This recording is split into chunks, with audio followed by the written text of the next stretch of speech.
Tignan mo naman si Alex, oh. Daanan mo lang. Tignan mo kung anong ginagawa niya o kung sinong kausap niya. O kung meron ba talaga silang meeting. Sige ate, babantayan ko siya. Uy, Reswa, ba't mo sila pinipicturan?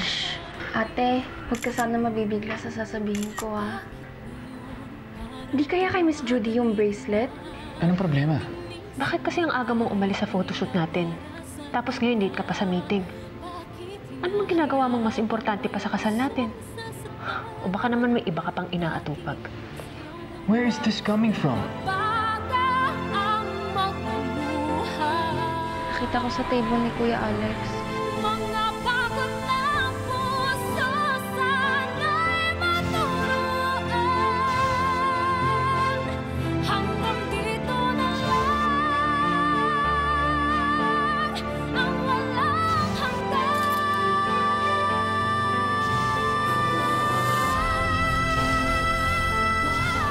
Huwag mo naman akong gawing tanga, Alex. Huling-huli ka na, oh. Kitang-kita ko harap-harapan. Huwag ka nang magsinungaling sa akin. Hindi ko alam kung anong ginagawa ni Judy doon, Maita. Ang buong akala ko, ikaw talaga yung kikitain ko. Alex, tama na.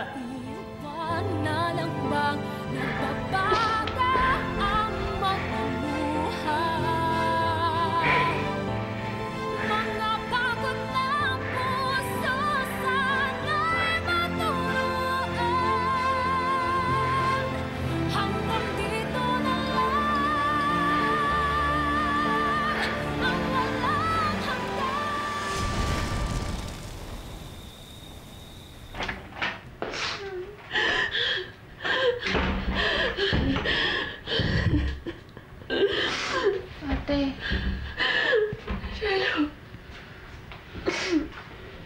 Shelo.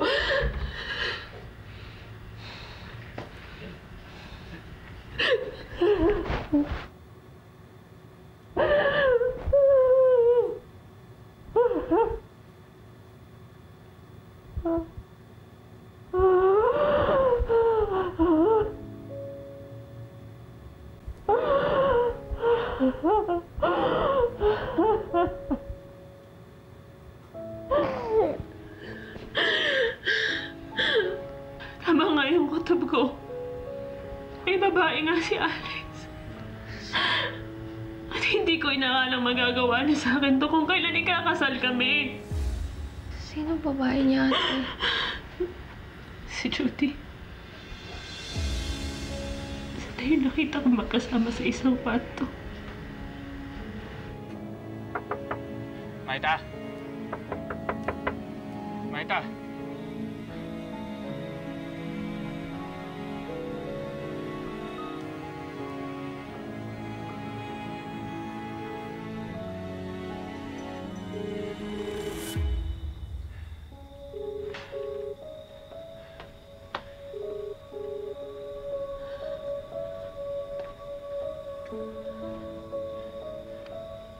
Maita, akala ko ikaw yung pupunta doon.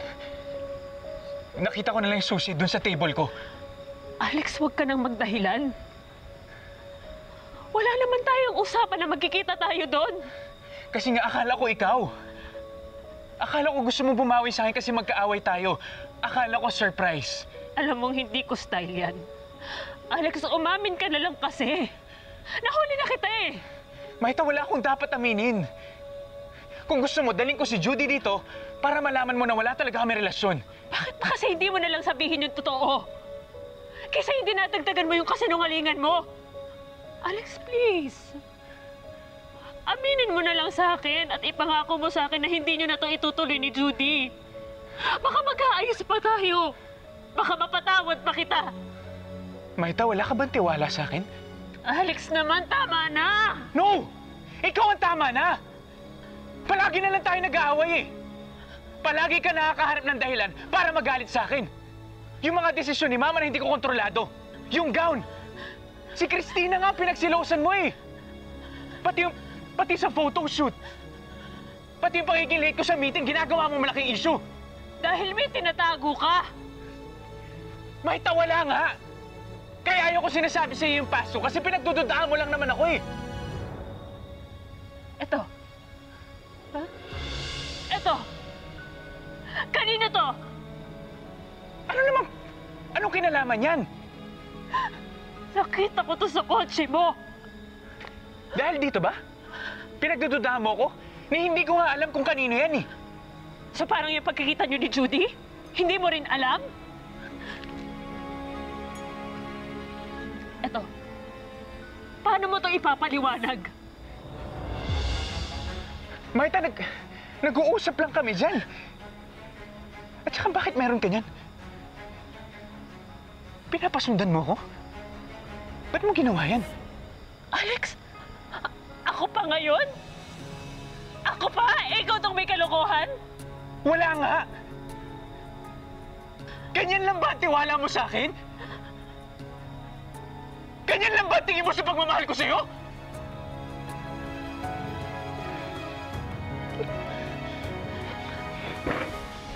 At ngayon ikaw pa yung mag-walk out?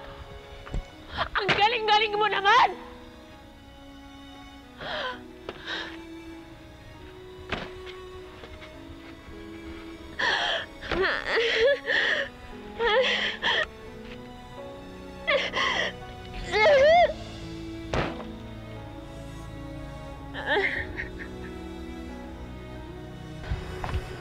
Ate,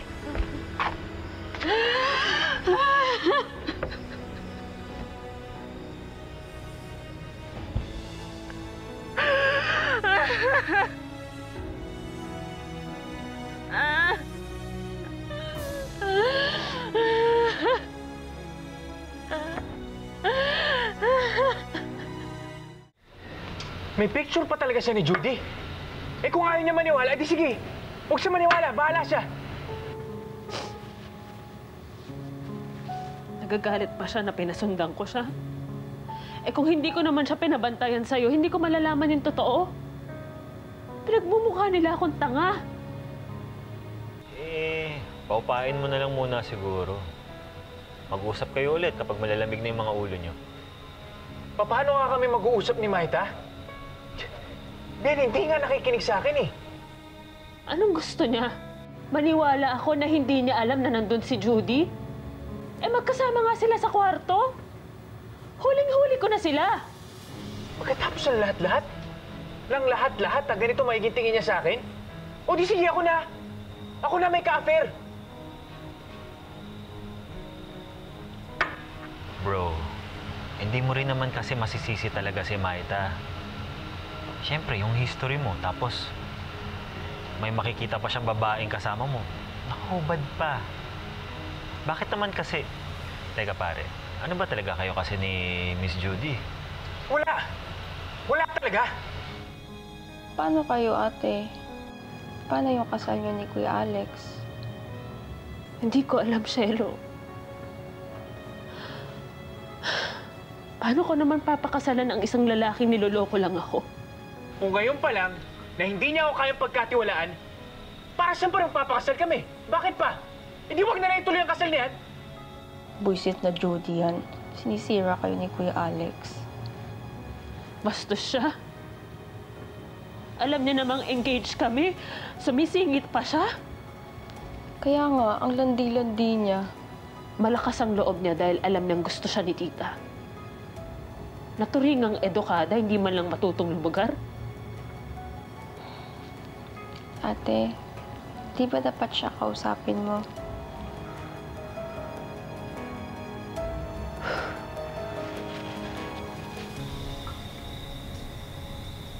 Bien, dito na lang. Bakit ba siya naglasing? Alex! Pare, ito na. Diyan, dahan-dahan na lang. Ano, pare? Okay. Bien. Ano nangyari? Bakit siya naglasing? Pasensya na po eh. Tanungin niyo na lang po siya pagkagising. Okay. Sige. Maraming salamat for taking him home, ha? Sige po, mauna na rin po ako. Magandang gabi po. Okay. Sige po. Ingat. Sige.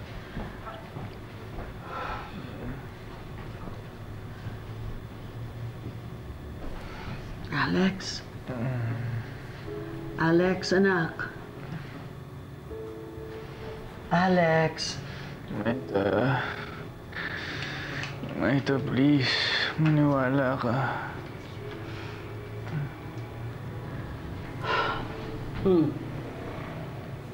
So, nag-away na naman kayo. Now you're getting drunk dahil sa babaeng yan. Alex, ano ba naman, anak? Ha? Kailan ka magigising sa kahibangan mo sa babaeng yan? Ha? Look at you.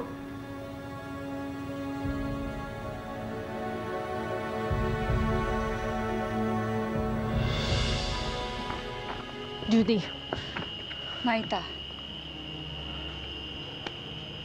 sa'yo ba to? paano napunta sa'yo yan? Malandi ka talaga.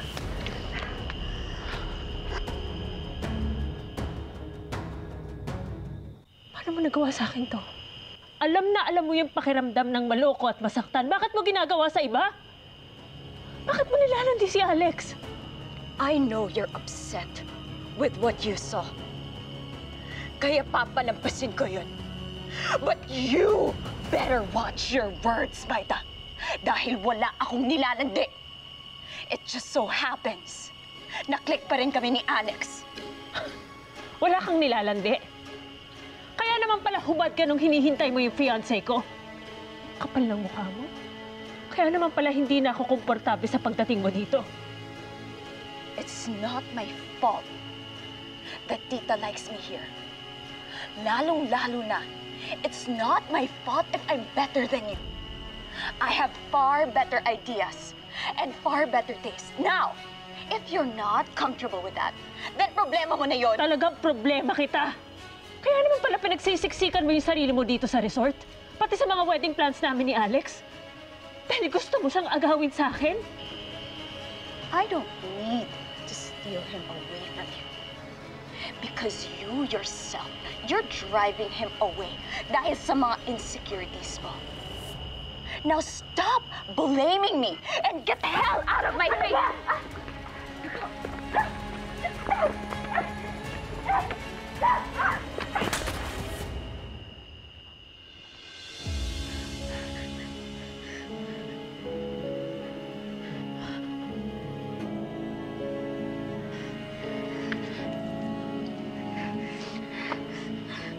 Judy. Don't you dare touch me again, you witch!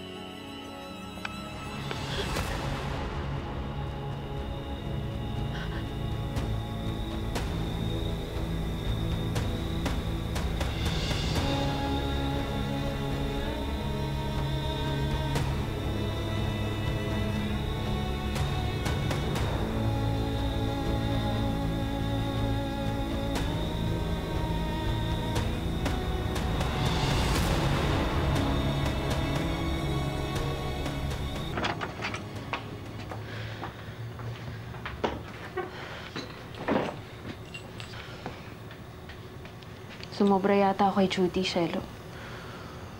Ate, kahit sino naman siguro sa posisyon mo magkagalit. Oo naman. Pero kasi kanina, iniisip ko lang nakausapin siya. Hindi ko naman plinanong awayin siya o saktan siya.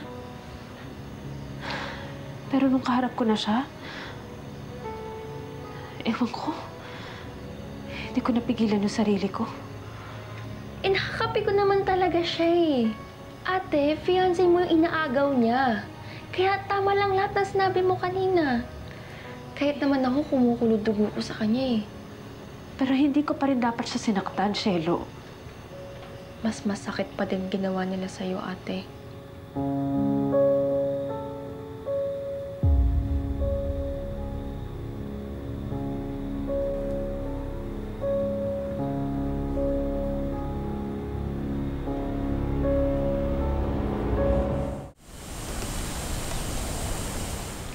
So tell me, Judy, what happened to you? Sinugod ako ni Maita, Kita. She thinks that Alex and I have an affair. What? Kaya lasing si Alex kagabi? Oh, no. Oh, well, tell me. Is there an affair? I don't know, Tita. Sometimes I still feel like I'm special sa kanya. But we don't talk about it, Papa. So, there's no affair. Ano ba? You know what, Judy? I'm very, very sorry. Pinilit-pilit kita na magtrabaho dito. Pagkatapos, this is what you get from Maita. I mean, you know, I don't like this. I'm sorry. Ngayon, tita, I understand why you don't like Maita. Magiging miserable lang sa kanya si Alex. Correct. Thank you, thank you. Yes, you understand me. Because Alex deserves someone better. Someone who can treat him and love him better. And that is you, Judy. So relax, and I will take care of everything. There you are, Alex! Look at Judy! Look at her! Poor girl! Sinaktan siya ni Maita na naman. Might I hurt you? Judy, can we talk first? Alex, seriously speaking, there's something wrong with those siblings. I mean, it's a combination of a thief and a willy-wo, and I cannot take it any longer. No more! No more!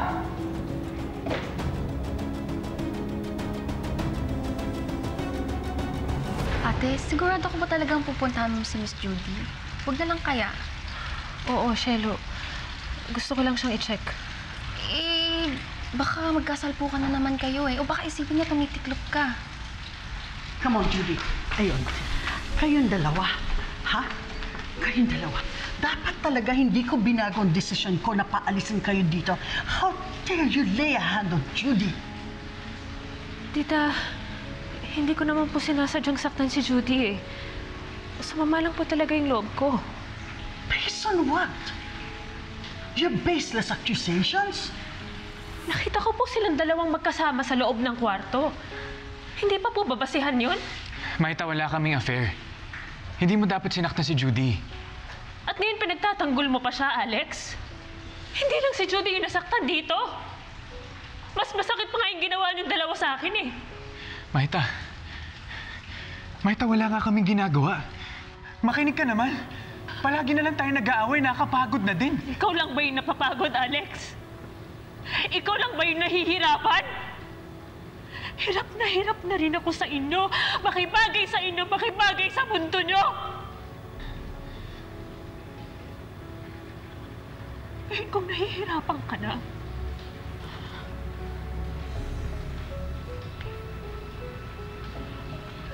tigil na natin to.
Thank you, Shelo. Kanina pa kasi talaga ako naiihi eh. No problem, ate.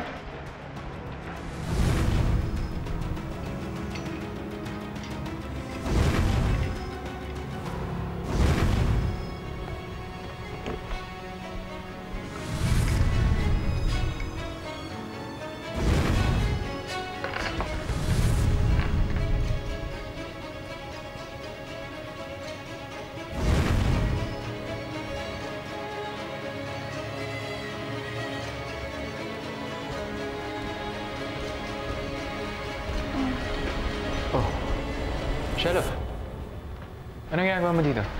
Ano po kasi, first time namin gumawa ng shampoo bar sa livelihood. Kaya dinalan kita ng sample. Talaga? Sige, Kuya Alex, mauna na ako. Sige.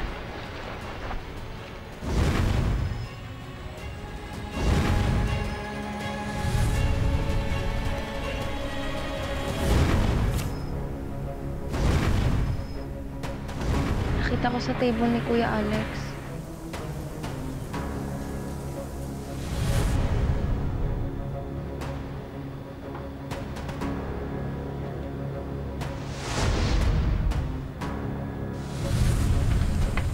Gaga ka babae ka, makakatipid ka. Shelo! Shelo! Shelo, sinusubukan mo talaga ako, ha? Shelo, tama na.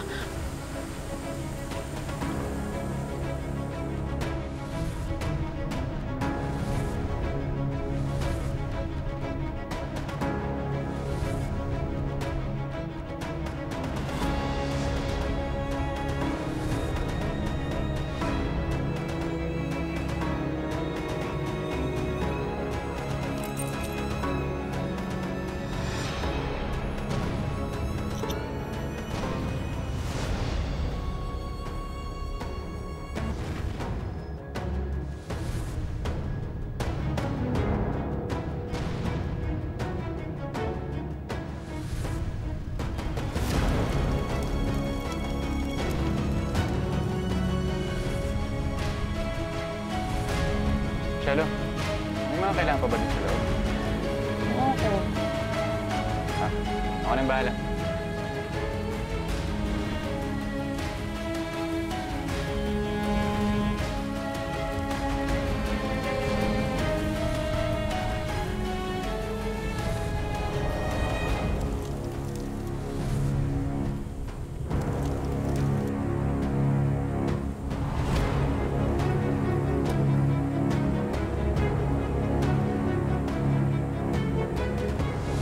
Nakita ko to sa kotse ni Alex kanina. Hindi sa akin to. So, feeling mo may ibang babae si Kuya Alex? Huwag ka sana mabibigla sa sasabihin ko, ha? Hindi kaya kay Miss Judy yung bracelet?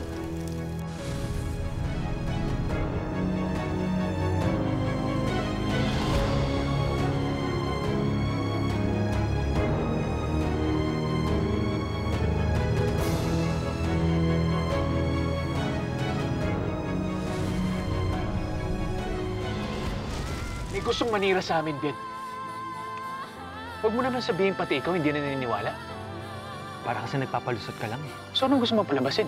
Sabihin mo yung totoo. Huwag ka nang gumawa ng kwento. You're resigning? Effective immediately po sana. Ate, aalis na ba talaga tayo? Hindi naman tayo pinapaalis ni Kuya Alex, ha? Shelo, wala na kami ng Kuya Alex mo. Wala nang dahilan para magstay pa tayo dito. Eh, ayoko ngang umalis. Ayoko malayo kay... Kanino? I accepted her resignation and by now, papaalis na sila ng resort. Aalis si Maita? Yes. Wala